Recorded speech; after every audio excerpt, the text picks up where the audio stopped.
Lanjut ke bagian kedua, modul 4.2, kita akan bicara mengenai teori kepemimpinan. Ada beberapa teori yang bisa dibahas dalam kepemimpinan. Yang pertama adalah teori hierarki kebutuhan. Teori hierarki kebutuhan ini terdiri dari physiological, kemudian safety atau keamanan, belongingness, kemudian esteem, lalu ada self-actualization diri. Kita bahas yang pertama, bahwa pemimpin ini harus mampu memahami teori hierarki kebutuhan.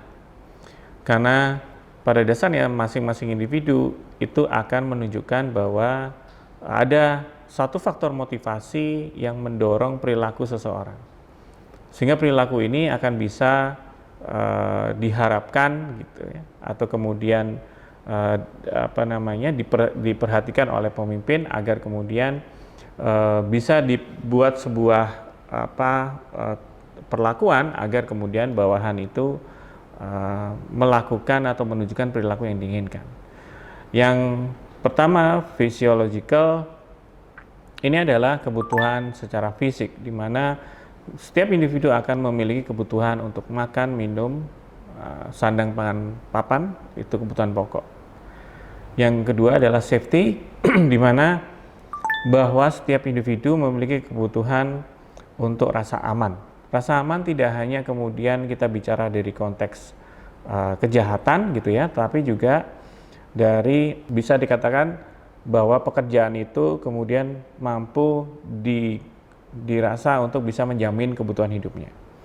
Kemudian belongingness, bahwa setiap individu merasa terikat pada satu organisasi, merasa kemudian menjadi bagian dari organisasi, ini merupakan suatu kebutuhan tersendiri. Kemudian adalah esteem, bahwa tingkat keyakinan seseorang agar bisa merampungkan atau menyelesaikan suatu pekerjaan. Yang terakhir adalah aktualisasi diri. Kita paham bahwa setiap individu ingin menunjukkan bahwa dirinya eksis gitu ya, dengan berbagai macam upaya, dan ini merupakan sebuah kebutuhan. Sehingga pemimpin ketika memahami kelima poin ini, pemimpin akan mampu memberikan pengaruhnya kepada individu tersebut, sehingga akan mampu menghasilkan perilaku yang diinginkan dari individu tersebut.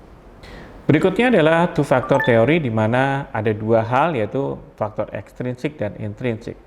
Ekstrinsik adalah bagaimana kondisi lingkungan kerja akan mempengaruhi produktivitas dan motivasi daripada karyawan tersebut.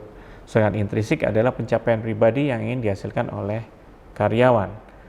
Yang terakhir adalah equity, di mana seseorang itu mempersepsikan bahwa apa yang diberikan ke organisasi juga dihitung apa yang dia terima dari organisasi. Artinya bahwa setiap individu akan menghitung input dan output daripada hal yang dia kerjakan untuk organisasi.